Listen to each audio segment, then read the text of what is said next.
Bet the Board presents Stay Green.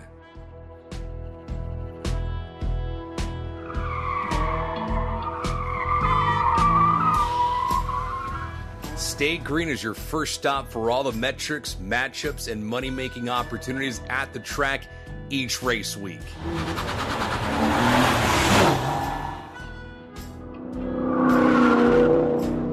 This is Stay Green, the NASCAR betting podcast.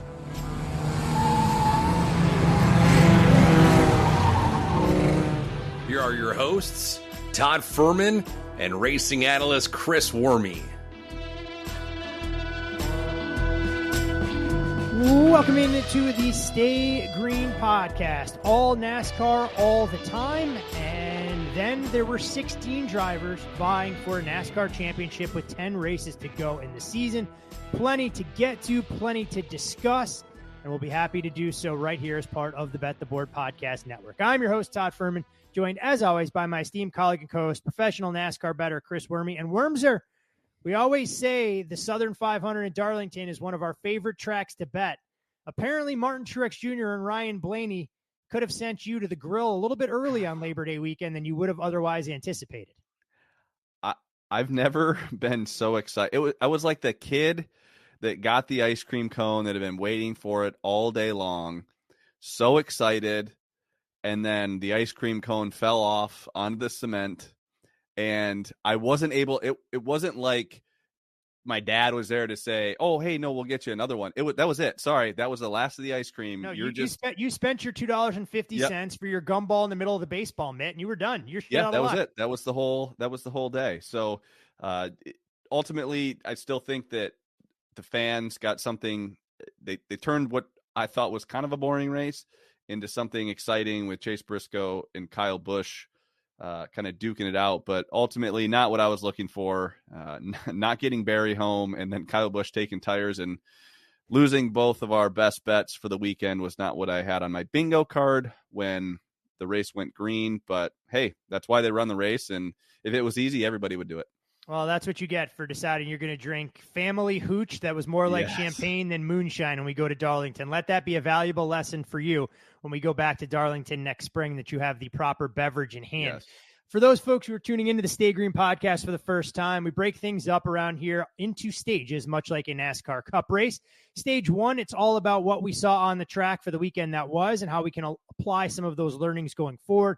A little bit different this week, knowing that we're down to 16 drivers, at least from a playoff standpoint.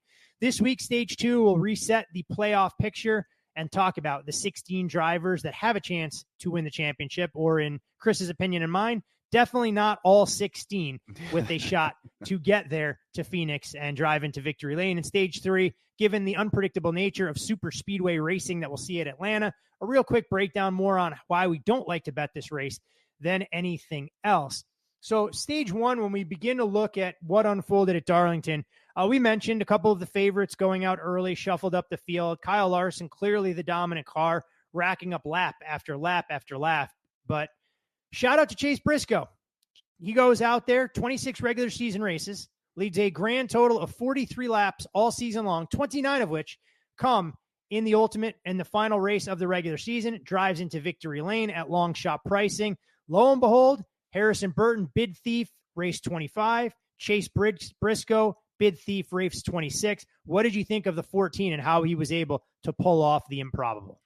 I think it's important to realize that this was not a fluke. And, we've seen in the past where towards the end of this race, there was, 4 or 5 cautions. You had some drivers opting to take tires after a lap or two, others staying out on their older tires. And Darlington's a place where one lap difference matters greatly. It's up to half a second on a restart. That's a big deal. You can pass a lot of cars. This was a complete week by the 14 team, something we haven't seen out of Stewart-Haas in a few years, in my opinion. They unloaded quick in practice. When I say quick in practice for Stewart-Haas, I mean they weren't like the 10 slowest cars. Okay. So we don't set the bar super high for Stewart-Haas when they unload in practice, but that could be driving style as well. There's other drivers that tend to practice really well. Looking back, I think Kyle Larson, someone that always practices well. Mark Martin used to practice really well. And then there are other drivers like Denny Hamlin, who doesn't necessarily look good in practice. So I'm not going to say that I'm going to read their mind and say that, we want to practice fast. Either way, they unloaded faster than they normally do. Then they qualified in the top 3. They made great adjustments. They stayed ahead of the track. One thing that I think is overlooked on green flag pit stops, when Kyle Larson was pitting and then Chase Briscoe would pit, Chase Briscoe would cut into Kyle Larson's lead every single time on green flag stops. He would go from like 4 seconds down to 2 seconds. Next thing you know, these two guys are racing for the stage win after 2 rounds of green flag pit stops. So it was not a fluke from an adjustment. Like, the car was fast. Then when it came to the strategy at the end of the race, they made the right call. They stayed out when they needed to. They pitted and took tires when they needed to. And that wasn't easy, because I do think that Kyle Larson kind of made a mistake. Cliff Daniels deciding to stay out when maybe they should have pitted, or vice versa with some other drivers. So they didn't make any mistakes there.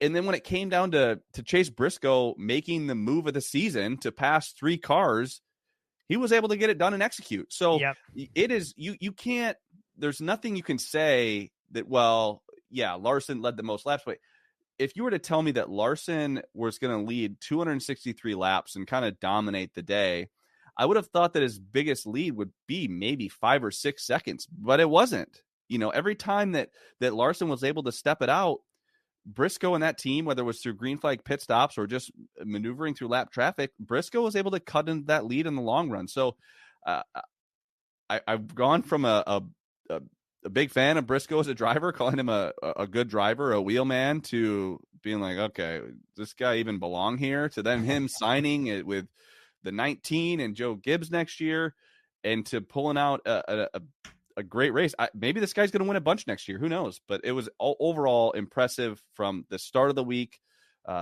through the checkered flag. And there's nothing you can do to take away from that win at all. Second top 3 of the season for Chase Briscoe. Third, and then you say something like that. It's like third top 5, and the laps led stat continues to baffle me. To be able to do it on one of the most grueling tracks and one of the most difficult races to win in all of NASCAR. But maybe we shouldn't be surprised. Hindsight always 2020. When we go back and look at how the 14 ran at Darlington in the spring, came home 5th. Then one of his 3 top 5s. So 2 of his 3 top 5s this year at Darlington. So may speak about him being the driver to take a machine that otherwise hasn't been good enough to compete on a regular basis.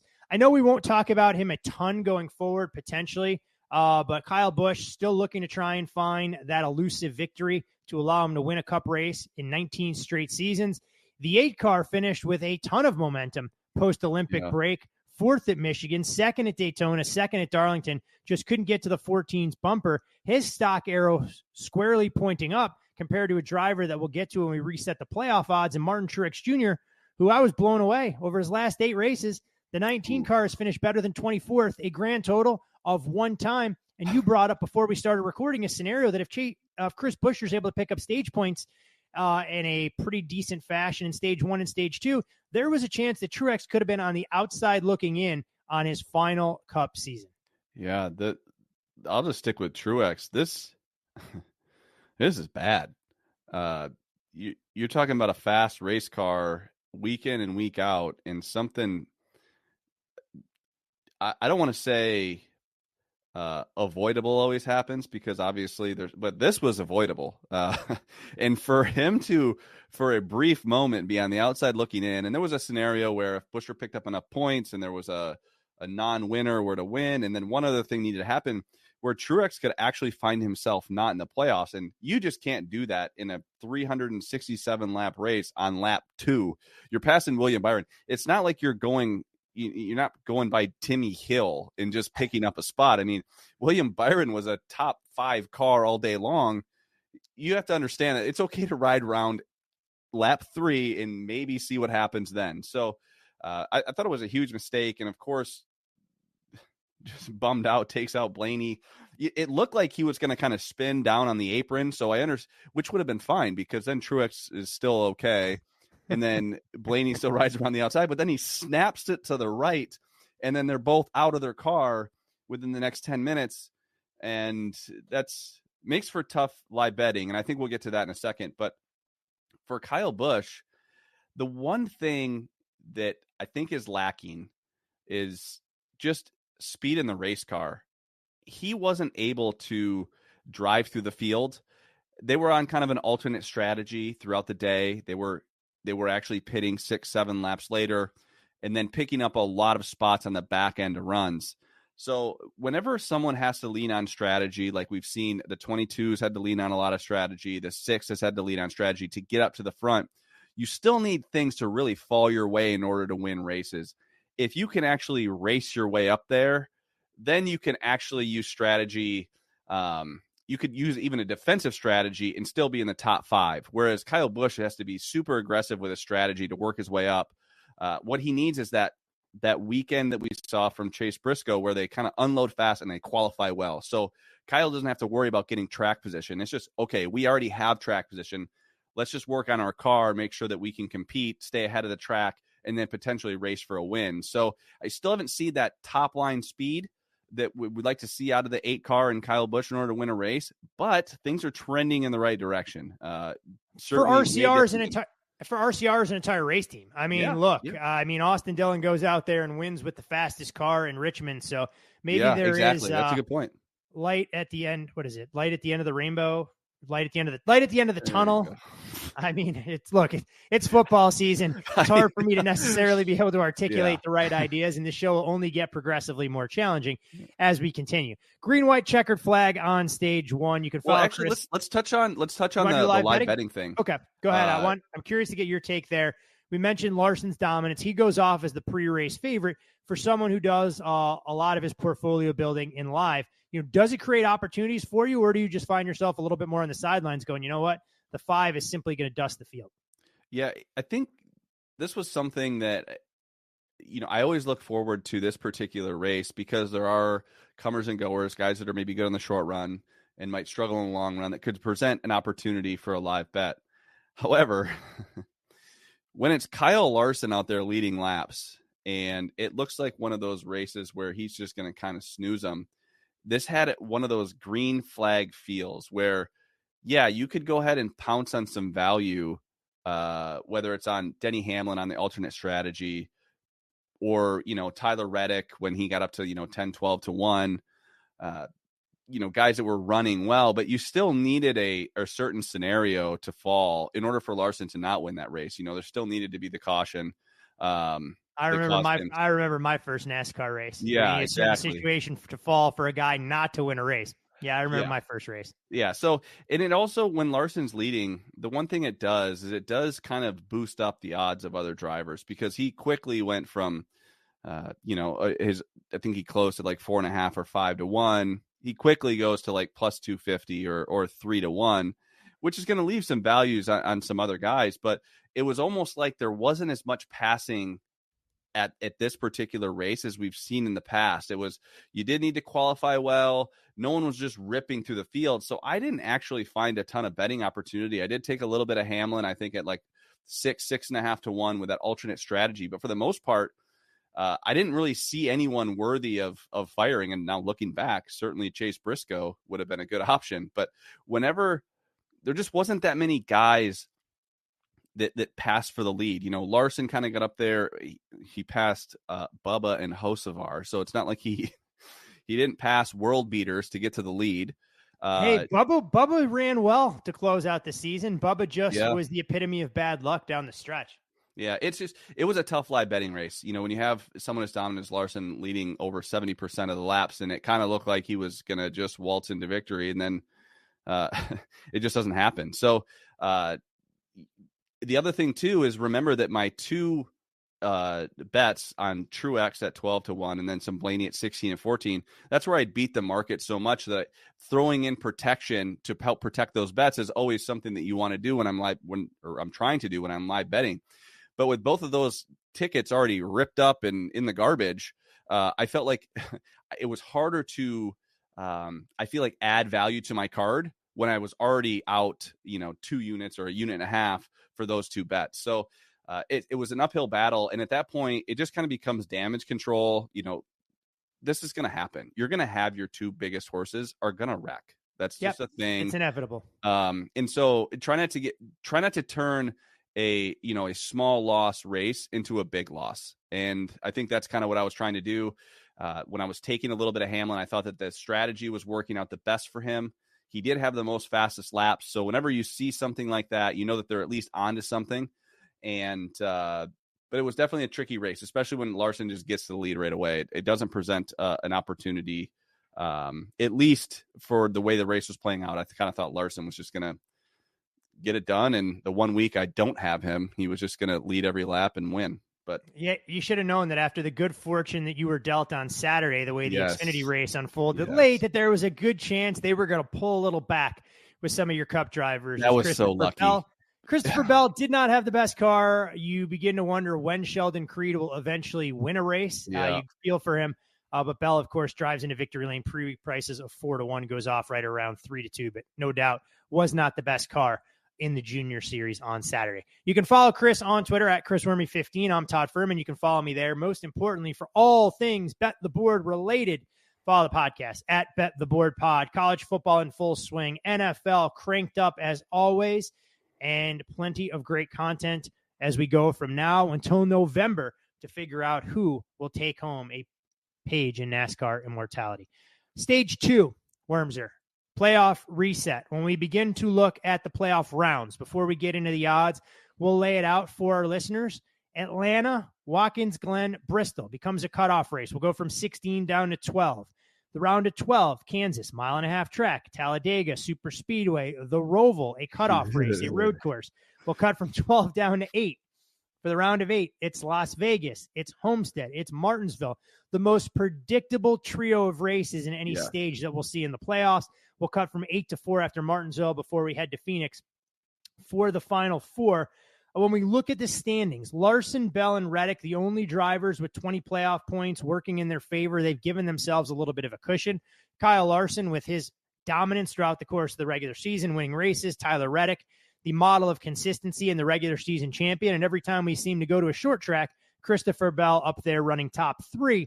But there are also a bevy of drivers that are afforded no such luxury when it comes to it, including Chase Briscoe, Harrison Burton, who just won their way in over the last 2 races, Ty Gibbs, who makes his playoff debut, Martin Truex Jr., who you think somewhere along the way was going to win a race, and maybe it's still to come, Alex Bowman, Daniel Suarez, Austin Cindric, Joey Logano.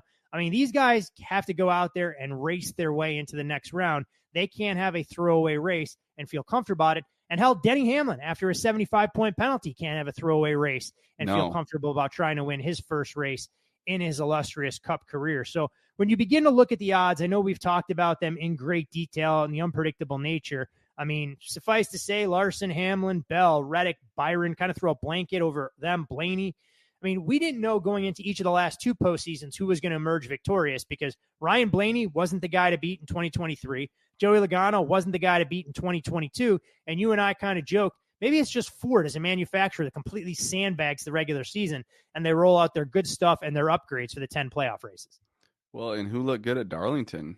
I know that we talk about Blaney struggling, obviously, in the race, but it looks really good in practice. Is this another one of those things where we see just the Fords kind of step it up? Who knows? I don't know that we can make that prediction quite yet. But with the way that they've structured this playoffs, you do have some question marks. We're going to go ahead and say Atlanta is a question mark. Whenever someone like Daniel Suarez goes out there and wins by a nose over Kyle Busch and Ryan Blaney, we're going to go ahead and say that this is a little bit of a wild card. So you have a wild card week 1. Watkins Glen, I don't think we're going to see a wild card there. I think you're going to see the main guys that have a chance at winning at Watkins Glen. I don't want to get too far into that as we haven't seen those odds come up yet, but I think we're going to find a more predictable winner at a place like Watkins Glen, where especially with this tire fall off that we're supposedly supposed to have. So that could make Watkins Glen the best road course of the year. If we do see anywhere from 4 upwards to 6 seconds of fall off, Austin Cindric was saying. So I'll believe it when I see it.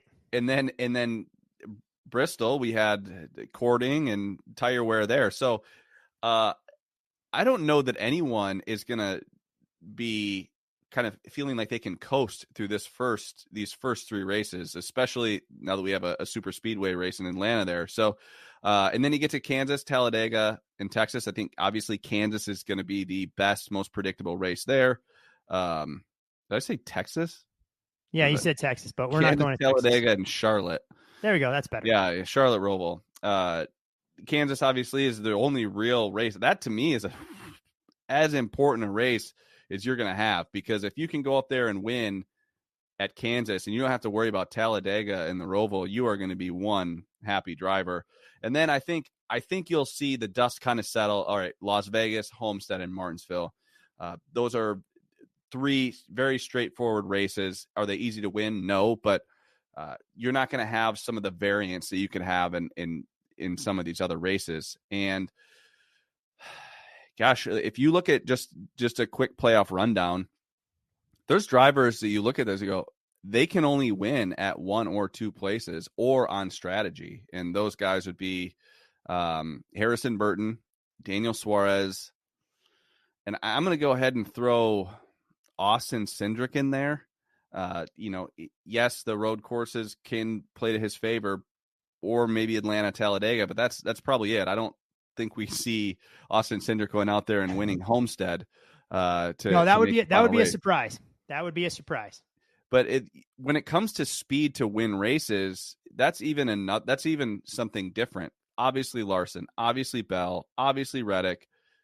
Have we seen William Byron show enough speed to go out there and win races lately? He was sporty this week. He looked like he had a car right. that was capable of running up front at Darlington. And look, right off the 24 at your own peril, that number continues to drift out. He'd be a guy that I'd be interested in, because you know that they can figure it out pretty quickly. And if Kyle Larson is showing speed week in, week out, I'm still convinced that they basically use the 24 as a test car all summer long. And they decide to make sure they can roll out the A+ package for him when the races start to mean a little bit more.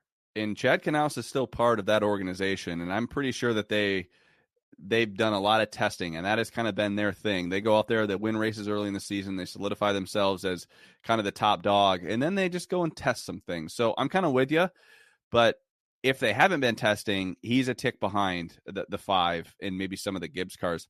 Ryan Blaney, I think he's shown speed week in and week out. Denny Hamlin, obviously, Denny's shown a lot of speed, but mistakes can bite you in the playoffs. You can't have 2 races where you have mistakes. You can't be Martin Truex Jr. and still limp through the playoffs. That's just not going to be a thing. So these guys that make mistakes, the Larsons, the Hamlins, the Truexes, you better cut that out, because Chase Elliott's going to get a solid finish, and Brad Keselowski's going to get solid finishes, and Joey Logano's going to get more out of his race car than most would ever get. So it is kind of an interesting, like a tier 1 of guys that can win. I would throw Larson, Bell, Reddick, Blaney. I mean, we're going to throw Byron in there, obviously Hamlin. And then there's another tier of guys where it's like, okay, they could be really consistent. The Chase Elliott, Brad Keselowski, Joey Logano, and Alex Bowman. Maybe Alex Bowman's kind of on the lower side of that. And then you have the Austin Cindric, Daniel Suarez, Harrison Burton. Oh, and Ty Gibbs. Ty, he showed speed. Look, if Ty can get through at 1.5 mile tracks, the 54 has been damn good. I just don't think Ty has necessarily figured it out at some of the other distances that are there, but he ran well at Bristol, even with some of the tire wear. So, I mean, if we're talking about guys outside the usual suspects, Ty Gibbs at a price tag of 40-1 or greater, not the worst bet. You may be able to get a better number as you're going forward. And, I can't believe I'm going to say it, but Chase Briscoe at 100-1. I mean, a road course here, a super speedway there, a guy at a high tire wear track at Homestead. Look, weirder things have happened. Do I think it's likely? No, but that's the reason he's 100-1 and not going off at even money. Yeah, you bring up an interesting point about Chase Briscoe. I'd rather have Briscoe at 100-1 than I would Alex Bowman at 40-1. Now, I know the race teams aren't equal, but I think the track layouts set up better. And if Chase Briscoe can get to Phoenix, last I checked, he won at Phoenix last year in the spring, did he not? Yeah. Yes, he did. Or was it 2 years ago? I don't know. I'm pulling up my sheets now. I think it was 2 years ago, but might have been 2 years ago. He's proven he can win there, and he just won at Darlington. He didn't just win at some random track. I mean, you win at Darlington and you do it kind of in that fashion, that's impressive. You went out there and beat Kyle Larson. You beat Kyle Busch, who was on fresher tires. That's a statement win, in my opinion, heading into the playoffs. And now you're going to give him a chance at a place where he can absolutely compete in Atlanta with no pressure. No pressure. Yeah. And I don't know. I think that Briscoe, I don't hate that Briscoe price. What if he's the guy this year that all of a sudden finds speed? You're risking very little to win a lot. Any high tire wear track now, you have to throw him in there. You have to say that he's going to be good. If you're good at Darlington, there's a good chance you're probably going to be good at Kansas, and the same at Homestead. So there's one of those there's a Kansas in round 2 and, Homestead in round 3 before you go to Phoenix. I don't think it's very likely, but I do think that there is value, especially when you compare him to Austin Cindric at 100-1 as well. I don't think that he has the same, ability across all tracks like Chase Briscoe does. And you could say the same about Daniel Suarez. That's around that 125-1. Harrison Burton, you take a good look at the playoffs, buddy, because I don't enjoy the view. Enjoy the view from the 21, yes. My friend. It ain't going to last long, unfortunately. He's going to get introduced as a playoff driver. I mean, maybe for the last time. Like, when do we see Harrison Burton back in the playoffs? So it's a good question. You wonder if he's going to work himself into a cup ride somewhere else next year, or if he's got to go back down the ladder and work his way back up to get a little confidence, start winning elsewhere. But interesting nonetheless, and we'll recap each of these odds adjustments as we go forward. I mean, we've seen major volatility in the past. We've seen Christopher Bell get to Phoenix each of the last 2 years, and his price drift to upwards of 50-1 in some of these elimination races and different scenarios that have played out. So you look at Chase Briscoe, and I just dug it up. You're right. It was 2 years ago, but in 4 races at Phoenix over the last 2 years, 3 finishes, 7th or better. So Not a bad ticket to have if things were to break the right way and the 14 was in the Final Four. You could definitely earn off a ticket approaching triple digits. Again, maybe for a little bit of pizza money more than anything else. Yeah. Nothing that you're going to build your bankroll around. Remember that it's not as predictable this year. So I would not be taking guys at short odds until later, right? Guys like Bell and Hamlin and Larson, you're still going to see similar prices on those after the Charlotte Roval, so I don't think there's any reason to run to bet them, even if they go out there. By the way, 200. I'm seeing a shop out here, 200-1 on Chase Briscoe. So really, wow, that's actually we might need to talk about that.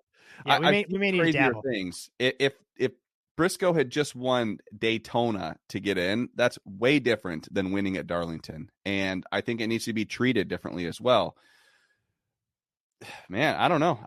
I'd have to go back and look. I don't know how good Chase has been at Watkins Glen, but if there's tire wear, he'll be decent at Bristol. That's a compelling argument for Chase Briscoe, because if he gets to Phoenix, he's as good as anybody. Well, I don't want to say as good as anybody. I think Bell.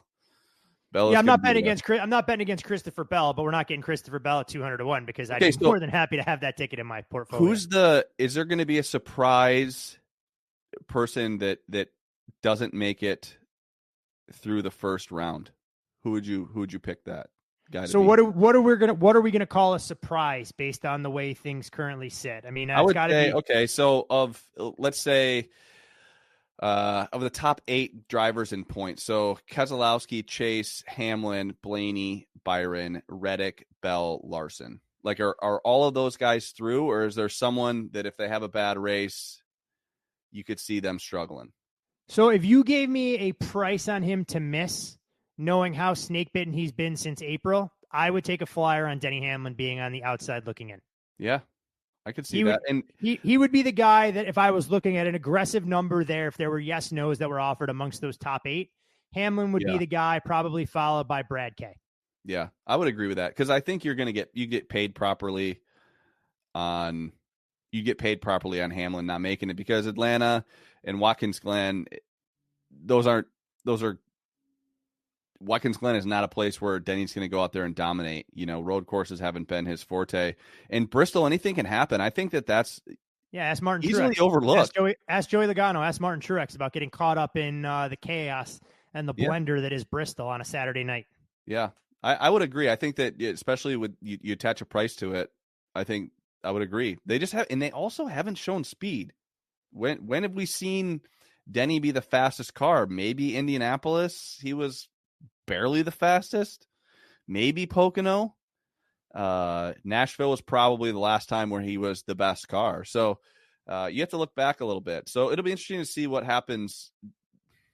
As much as I don't like the fact that it's not that predictable, it's going to be entertaining as hell. Oh, there's no doubt we'll get some entertainment value out of it. Now, how bettable some of these races will be, that remains to be seen. So it makes things a little bit more challenging that's there. But yeah, Briscoe, of all the numbers that are out there, 200-1, although it's a limited offering, would probably be what I would call a best bet of the championship futures that are there. Now, there's always a chance that when we get to Bristol, Briscoe's odds are about 500-1 if he's got to try and win his way in. But look, the reality of it is 200-1 now going in. He's not going to be 200-1 outright at Bristol. So you may as well potentially be intrigued by that particular price because he won't go off at a number higher than that, even in a winner get in type scenario that could unfold.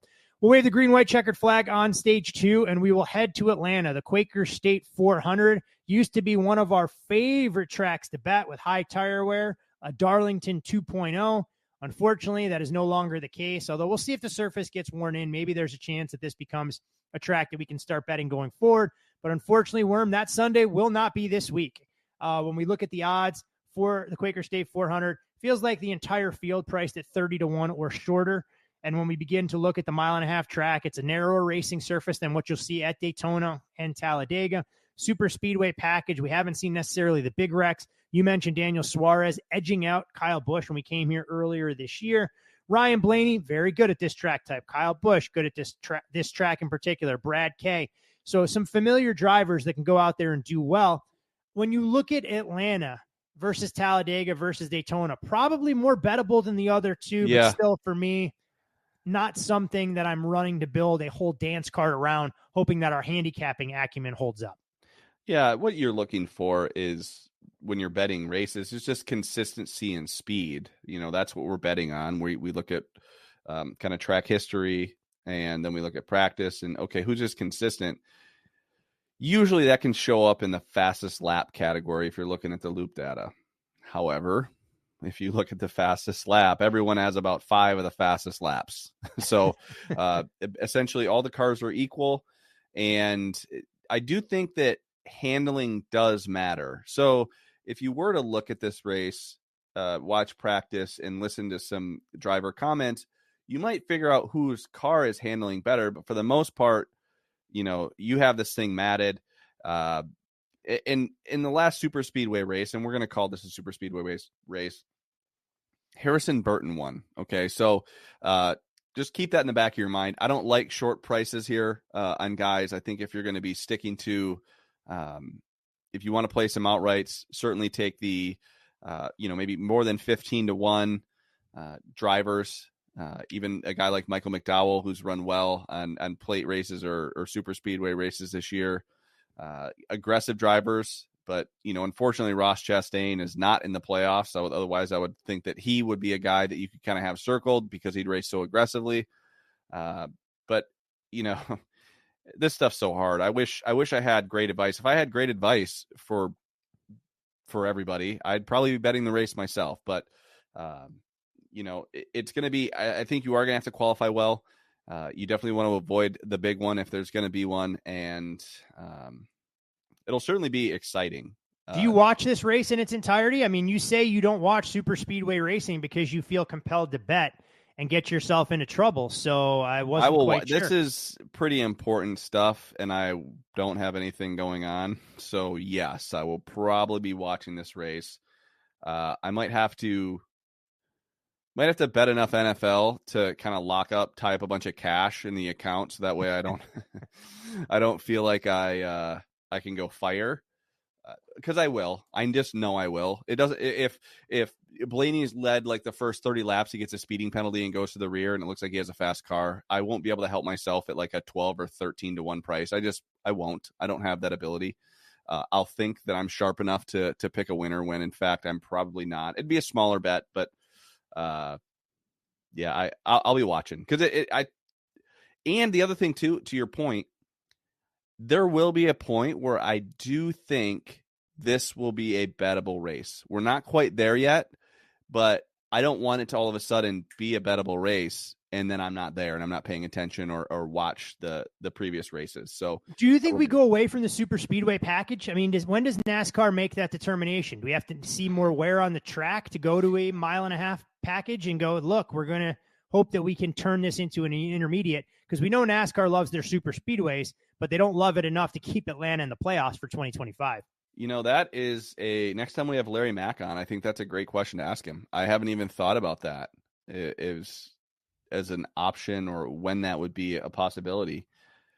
Anytime that the drivers are talking pretty consistently after every race that the track is wearing quickly, maybe they figured something out and that this will be better off in the long run to maybe stop the super speedway package. And I mean, Michigan wasn't a terrible race. No, and it was not. And that was a similarly constructed track. It was smooth. It was high speed. I'm not going to say it's apples to apples, but I do wonder in the back of our head if we go, well, you know what they're going to do? They're going to just continue to repave Atlanta so they can keep this style of racing there. I think that he'd probably have the best answer. Two drivers. I mean, you talk about some of the drivers outside 20-1 range that I'm intrigued by. Bubba Wallace, 25-1. Makes a little bit of sense because I think if we're talking about Bubba being a playoff driver, given what we've seen on the super speedways, you'd be looking at a number closer to 16, and actually a driver that ran well, didn't finish well when we came here earlier this year, a car that we don't talk about all that often on this show because he doesn't offer betting value. But Todd Gilliland surprisingly put together some good runs through stage 1 and stage 2. His number right around 40-1 again. If you want to get involved, very small wagers for this particular surface. You can follow Chris on social media at Chris Werme 15. I'm Todd Fuhrman. You can follow me there, and you can follow all things Bet the Board at Bet the Board Pod. And Wormser, normally this is the portion of the program where it's all about the best bet, but we're not going to advise people to do something in Atlanta that we wouldn't do with our own money. So, well, I think you gave out kind of a best bet. I mean, I think we. Are we going to do it? Briscoe. We're going to nibble. He was 100-1 to win the race at Darlington, and he was able to do that. Just get us to Phoenix somehow, some way.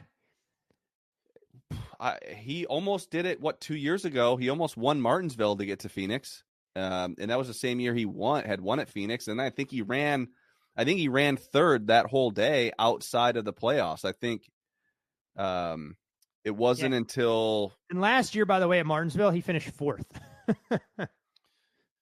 Yeah, I think that's something we gotta. It'd be fun to finally get a community bet for us to talk about as well on the pod. We've always had in the past. We've always had a year long.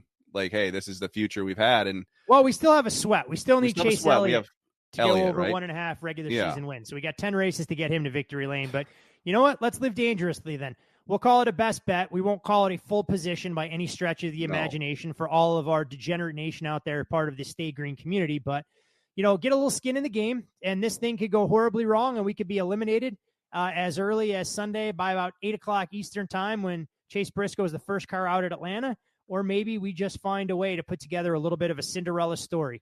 Or maybe he wins. It's a possibility. I mean, I wouldn't put it past him. He didn't have necessarily a great run earlier this year, but he's back in my good driver pile after being removed from the good driver pile for a short. My good driver pile. yeah. So I like that. I actually do think that is a good bet, and that's part of the reason why just talking out loud and talking through it, sometimes you're able to figure something out. So that's why the pre-race poll works as well as it does, and same goes for this podcast. And I know it's not 2022. I know he's not driving the same car, but Chase Briscoe in 2022, here's how he finished this season. Finished 10th at Talladega, finished 9th at the Roval, finished 4th at Las Vegas, wrecked at Homestead, so he finished 36th, finished 9th at Martinsville, and came home 4th at Phoenix. If he could just get there and put together some top 10 runs, we've made worse bets before. We'll make worse bets again. So Chase Briscoe, 200-1, but we know that's not available for everyone. So even at 100-1 or better, it's worth a small stab. So we'll call it a best bet. So, all right, Wormser, enjoy super speedway racing. I know you will be glued to your TV. Do they show NFL games across the networks up there in Canada? Are you able to watch them? You know what they don't show? College football. They don't show college football highlights on SportsCenter. So like what in the heck? Like I'm not a big Sports Center guy. You want me to talk to my guys there and tell them that, you need some college football highlights? You need to tell NASCAR on TSN to follow me so I can tell them when to turn their feed on their TSN Plus. That's the only way you can watch. Well, they don't really like me talking about. I mean, NASCAR on TSN. I think it's on TSN 6. So I think they only want to make sure that we talk. It's on TSN Plus for practice and qualifying, and it was working great. I was so excited because that doesn't always happen.